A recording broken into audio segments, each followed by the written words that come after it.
Hi எல்லாம் வணக்கம், எல்லாருக்கும் வெரி ஹாப்பி சண்டே. நம்ம இன்றைக்கி பார்க்குற ரெசிபி பார்த்தீங்கன்னா உடச்ச முட்டை குழம்பு. ரொம்ப ஈஸியான ரெசிபி தான் அது. ரொம்ப வீட்டில் டக்குன்னு ஒரு நான்வெஜ் ஐட்டம் பண்ணணும், சிக்கன் கிடைக்கல மட்டன் கிடைக்கலன்னா அப்படின்னு சொல்லிட்டு பண்ணுற ரெசிபி தான் அது. ஜஸ்ட்டு ஒரு ஆயில் போட்டு சுடு பண்ணிக்குவோம். ஆயில் போட்டு சுடு பண்ணி சுட்டதும் கடுகு வெடிக்க ஆரம்பித்ததும் சோம்பு,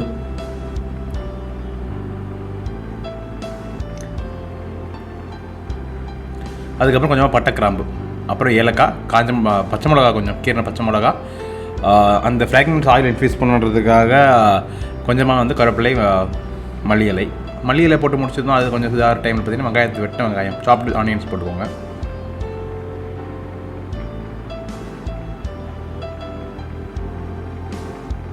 நல்லா வதக்குங்க சால்ட்டு போட்டு. இதை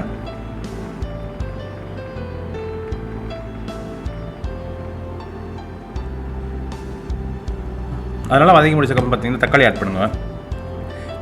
ஆல்மோஸ்ட் 2 வெங்காயம் 1.5 தக்காளி ஆட் பண்ணியிருக்கேன் நான் இதுக்கு.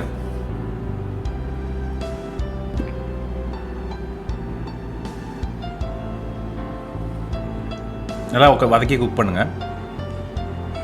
கொஞ்சமாக இஞ்சி பூண்டு பேஸ்ட் ஆல்மோஸ்ட் பார்த்தீங்கன்னா ஒரு டீஸ்பூன் அளவுக்கு போய் கொஞ்சம் ஜாஸ்தியாக போட்டிருக்கோம். போட்டு வதக்குங்க. இதை இஞ்சி கார்லிக் பேஸ்ட்டோட பச்சை வாசனை போகிற வரைக்கும் வதக்குங்க.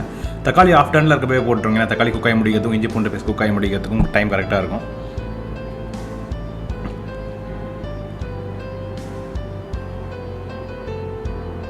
கொஞ்சமாக கரம் மசாலா, கொஞ்சமாக வீட்டில் அரைச்ச மிளகாத்தூள்,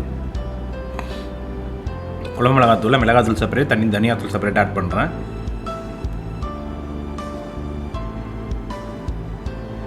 அப்புறம் கொஞ்சமாக மஞ்சள் பொடி.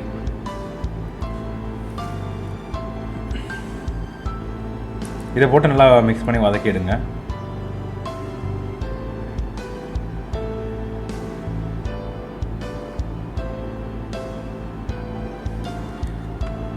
நல்லா அந்த மசாலா ஒரு ராஸ்மல் போகிற வரைக்கும் குக் பண்ணுங்கள். ஒரு 3-4 மினிட்ஸ் வதக்குங்க. மீடியம் ஃப்ளேமுக்கு கம்மியாக வைங்க, ஹையில் வச்சுடாதீங்க. மசாலா அப்புறம் பிடிச்சிட்டு வந்துடும். ஸோ வதக்கி முடிச்சு குக் பண்ணிட்டு பார்க்குறது பார்த்தீங்கன்னா வெங்காயம் நல்லா வதங்கியிருக்கு, தக்காளி நல்லா மசிஞ்சிருச்சு. மசாலா அடியில் உட்காராமல் லோ ஃப்ளேமில் வச்சு குக் பண்ணதுனால நல்லா குக்காயி நல்லா ஒரு கலர் வந்துருக்கு. ஆக்சுவலி அது குக்காய் முடிக்கிற டைமில் பார்த்தீங்கன்னா கொஞ்சமாக தண்ணி ஆட் பண்ணிக்கோங்க. இது நம்ம தேங்காய் பேஸ்ட் இதெல்லாம் நம்ம ஆட் பண்ணுறது கிடையாது. ஒரு 2 or 3 டைமில் தண்ணி ஆட் பண்ணிக்கோங்க. இதுக்கு அது 2 டம்ளர் தண்ணி வச்சுக்கோங்களேன். எத்தனை முட்டை போட போகிறீங்களோ அதை பொறுத்து தான் எல்லாம். அப்புறம் முட்டையை நல்லா ஹை ஃப்ளேமில் இந்த மாதிரி கொதிக்கிற டைமில் நல்லா ஒரு கிண்டி விட்டுட்டு எக்கு பிரேக் பண்ணி நேராக உள்ளே போட்டுடணும். கலக்கவே கூடாது. கலக்கினீங்கன்னா முட்டை பொரியலில் குழம்பு வச்ச மாதிரி ஆகிடும்.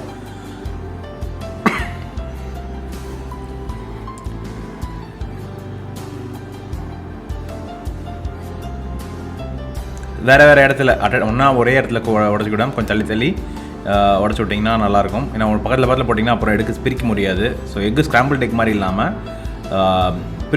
அந்த எண்டில் ஆளுக்கு ஒரு முட்டையாக நீங்கள் வைக்கிற மாதிரி கூட ஈஸியாக இருக்கும். அப்போ தான் நான் 4 eggs போட்டிருக்கேன். இது மாதிரி போட்டுட்டு கொதிக்க விடணும். 4 முட்டை போட்டு கொதிச்சுட்டு இருக்க டெம்பரேச்சரே கம்மியாகிடுச்சு பாருங்கள். ஏன்னா முட்டையோ ஆடிங் குவான்டிட்டி இல்லையா. மூடிட்டு ஒரு 8 minutes குக் பண்ணுங்கள். குக் பண்ணி முடிச்சுட்டு ஏன்னா வேறு லெவலில் ரெடி ஆகிடும். இது கிரேவி கன்சிஸ்டன்சி வந்துச்சு பார்த்தீங்கன்னா நல்லாயிருக்கு. ஆக்சுவலி பார்த்தீங்கன்னா அடிலையும் இது ஹோட்டலில் சும்மா ஷேக் பண்ணி பார்க்குறேன். அடிலையும் ஹோட்டலில் ரொம்ப நல்லாயிருக்கும். இது நீங்கள் ரைஸ் கூட ரைஸ் கூடயும் சப்பாத்தி கூட ஈவன் பரோட்டா கூட அப்படி இது கூட வச்சு சாப்பிட்றது ரொம்ப நல்லாயிருக்கும். இது இன்னும் கொஞ்சம் உங்களுக்கு எக்கு கூவியாக பிடிக்குன்றவங்க, கொஞ்சம் அந்த எக் எல்லோ ரன்னிங் கன்சிஸ்டன்சி சாப்பிட்றவங்க கொஞ்சம் முன்னாடியே அடுப்பு ஆஃப் பண்ணிட்டீங்கன்னா எக் எல்லோ கன்சிஸ்டன்சி உங்களுக்கு பிடிச்ச கன்சிஸ்டன்சி கிடைக்கும். ரொம்ப ஈஸியான ரெசிபி இது. டப்புன்னு பண்ணக்கூடிய ரெசிபி எல்லாம் செஞ்சு ட்ரை பண்ணி சாப்பிட்டு பாருங்கள். சாப்பிட்டு பார்த்து சண்டே நான்வெஜ் கிடைக்காதவங்க செஞ்சு பார்த்துட்டு எப்படி இருக்குன்ற ரெசிபி ஃபீட்பேக் கமெண்ட் செக்ஷனில் போடுங்க. தேங்க்யூ ஸோ மச் ஃபார் வாட்சிங். அடுத்த வீடியோவில் பார்க்க மாதிரி take care, bye, see you all. Stay safe.